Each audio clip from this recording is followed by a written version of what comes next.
عبدالقدیر اوان متضلہ العالی 26 مارچ 1973 کو منارہ ضلع چکوال میں پیدا ہوئے۔ آپ کو شیخ المکرم حضرت مولانا امیر محمد اکرم اوان رحمۃ اللہ علیہ کے صاحبزادے ہونے کا شرف حاصل ہے۔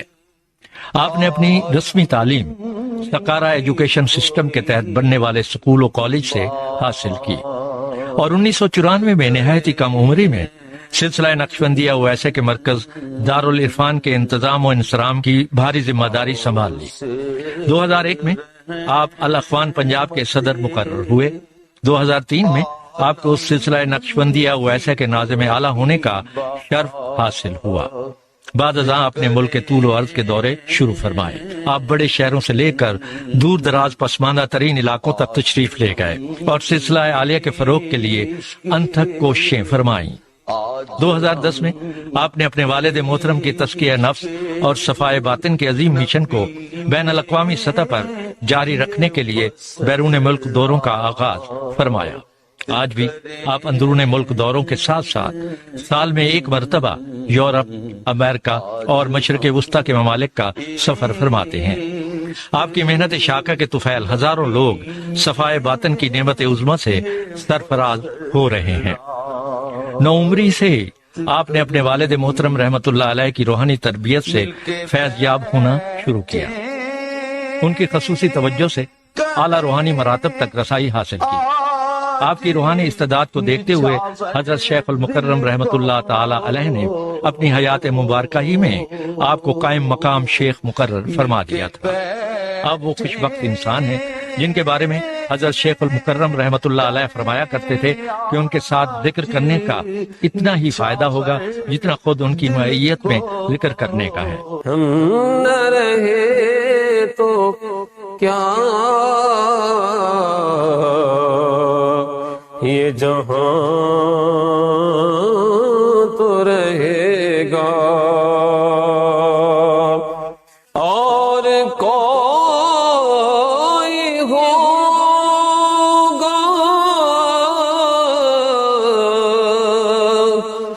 اپنی مسند پر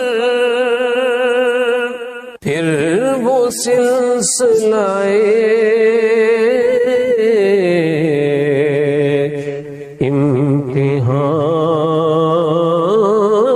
تو رہے گا۔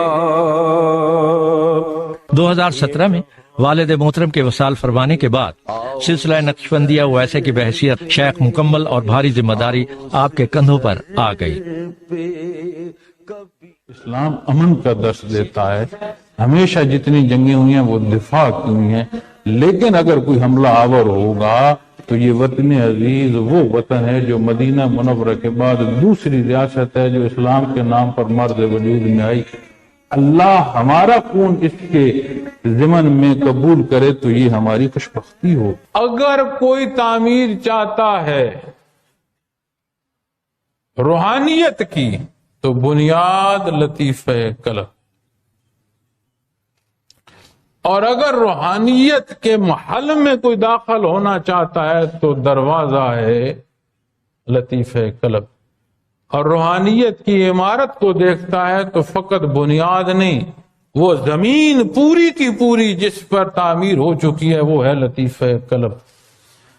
اگلے لطائف کو چاہتا ہے رابطہ کرنا، بنیاد ہے قلب۔ اپنے سبق پر اس کو اللہ نے قوت پرواز دی ہے، جانا چاہتا ہے تو اللہ کہاں سے اٹھائے گا؟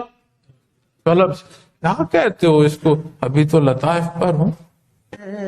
آپ بے پناہ مصروفیت اور شبانہ روز کوششوں کے ساتھ ساتھ نہایت ہی منفرد اور اچھوتے انداز و موضوعات پر ماہنامہ المرشد کا اداریہ لکھتے ہوئے قلم و کرتاس سے رشتہ بھی نبھائے رکھتے ہیں، جنہیں پڑھ کر علم لدنی کے گہرائی، بلاغت اور وسعت پہ ایمان تازہ ہو جاتا ہے۔ تفسیر قرآن کریم کے سلسلے میں آپ کے ہر جمعے کے بیانات بھی اس بات کی غمازی کرتے ہیں کہ فیضان صحبت شیخ نے فہم قرآن اور تفسیر قرآن میں بلا شبہ آپ کو انفرادیت عطا کر رکھی ہے۔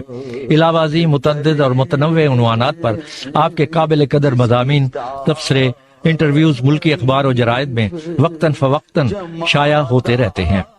نیز اندرون و بیرون ملک ٹی وی کے مختلف پروگرامز اور ٹاک شوز میں بھی آپ شمولیت فرماتے ہیں۔ الغرض احیاء اسلام اور ترویج دین کی کوششوں میں آپ تمام ذرائع ابلاغ کو بھرپور طریقے سے استعمال میں لا رہے ہیں۔ سلسلہ نقشبندیہ اویسہ کے شیخ ہونے کی حیثیت سے سالکین کی روحانی تربیت کے علاوہ آپ سلسلہ عالیہ کے تمام تر شعبہ جات کے انتظامی امور کی نگرانی بھی فرماتے ہیں۔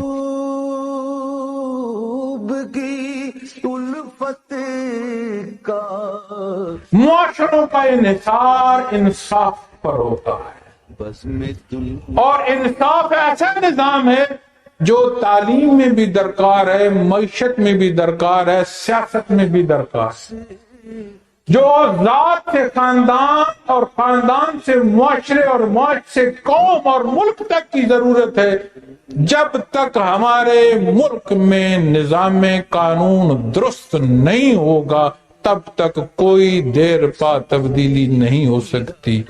ان شعبہ جات میں ملکی اور غیر ملکی سطح پر قائم دارالعرفان، سکارہ نظام تعلیم کے تحت قائم شدہ ادارے، تنظیم الاخوان، تنظیم الاخوات، الفلاح فاؤنڈیشن اور شعبہ نشر و اشاعت وغیرہ شامل ہیں۔ اگر یہ کہا جائے کہ ان تمام تر شعبہ جات کو گزشتہ 23 سالوں سے آپ نے اپنے خون جگر سے سینچا اور شبانہ روز کی محنت سے پروان چڑھایا ہے تو غلط نہ ہوگا۔ حضرت شیخ المکرم رحمۃ اللہ علیہ کی حیات مبارکہ ہی میں ان امور کی ذمہ داری جب آپ پہ آئی تو آپ نے ہر شعبہ کے انتظام و انصرام سے لے کر اس کی ترویج و ترقی کے لیے بے پناہ محنت کی، اور اوائل عمری ہی سے اپنے تمام تر وقت ترویج دین کے لیے وقف کر دیا۔ آج بھی ان تمام شعبوں کے انتظامی امور کی جزئیات سے لے کر تفصیلات تک آپ کی گہری نظر ہوتی ہے۔ اس کے ساتھ ساتھ عقل حلال کے لیے بھرپور سعی کرتے ہوئے اپنی زمینیں اور کاروبار بھی سنبھالے ہوئے ہیں۔ یہاں یہ بات قابل ذکر ہے کہ اپنی تمام تر ذمہ داریوں کی ادائیگی کے باوجود آپ علاقائی سیاست اور اپنے خانگی امور کی انجام دہی سے بھی پہلو تہی نہیں فرماتے۔ آپ اپنے والد محترم کے نقش قدم پر چلتے ہوئے زندگی کے تمام شعبہ جات میں اپنا فعال کردار ادا فرما رہے ہیں۔ اللہ تعالیٰ آپ کی حیات مبارکہ میں برکت عطا فرمائے اور آپ کو اپنے مشن میں کامیاب و کامران فرمائے، آمین۔ یا اللہ تو غفور الرحیم ہے، ہمارے حال پر رحم فرما دے، ہم کمزور، پوری دنیا میں امت کو دیکھ کر دل دکھتا ہے، ہمیں عمل کی توفیق عطا۔ یا اللہ یہ وطن عزیز تیرے نام پر بنا، لاکھوں لوگوں کے نذرانے خون کے لگے ہیں، اس کی حفاظت۔ یا اللہ ہمیں ہدایت عطا فرما، ہمارے حکمرانوں کو ہدایت عطا فرما۔ یا اللہ اس ملک کی تعمیر و ترقی میں ہمیں اپنا کردار ادا کرنے کی توفیق عطا فرما۔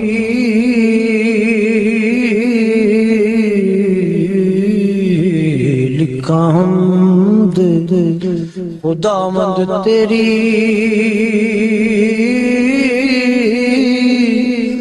سونا جگ بنایا،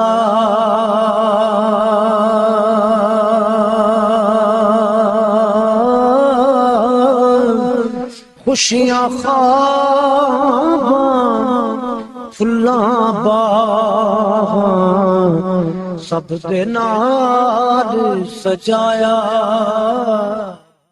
حضرت امیر عبد القدیر اوان مدظ اللہ العالی دارالعرفان منارہ ضلع چکوال میں قرآن و احادیث پر خطابات کہہ رہے ہیں اور سلسلہ نقشبندیہ اویسہ کے مطابق لوگوں کو ذکر الہی کی تربیت بھی دے رہے ہیں۔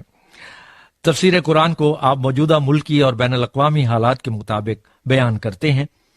موٹر وے سے کلر کہار انٹرچینج سے نکل کر میانی، بوچھال اور نورپور سے گزرتے ہوئے دارالعرفان منارہ پہنچ سکتے ہیں۔ وہ تمام احباب جو اسلام کی طلب رکھتے ہیں ان سے گزارش ہے کہ دارالعرفان منارہ میں امیر عبد القدیر اوان مدظ اللہ علی کے خطابات سے مستفیض ہوں۔ وہ ہر جمعے کو نماز سے پہلے بیان فرماتے ہیں اور پاکستان کے چاروں صوبوں سے احباب اس اجتماع میں شرکت کرتے ہیں۔ اس کے علاوہ سال میں 2 مرکزی اجتماعات ہوتے ہیں، ایک رمضان المبارک میں اعتکاف کا اجتماع اور دوسرا جولائی اور اگست میں تقریباً 40 دن اجتماع ہوتا ہے جس میں روحانی تربیت کی جاتی ہے۔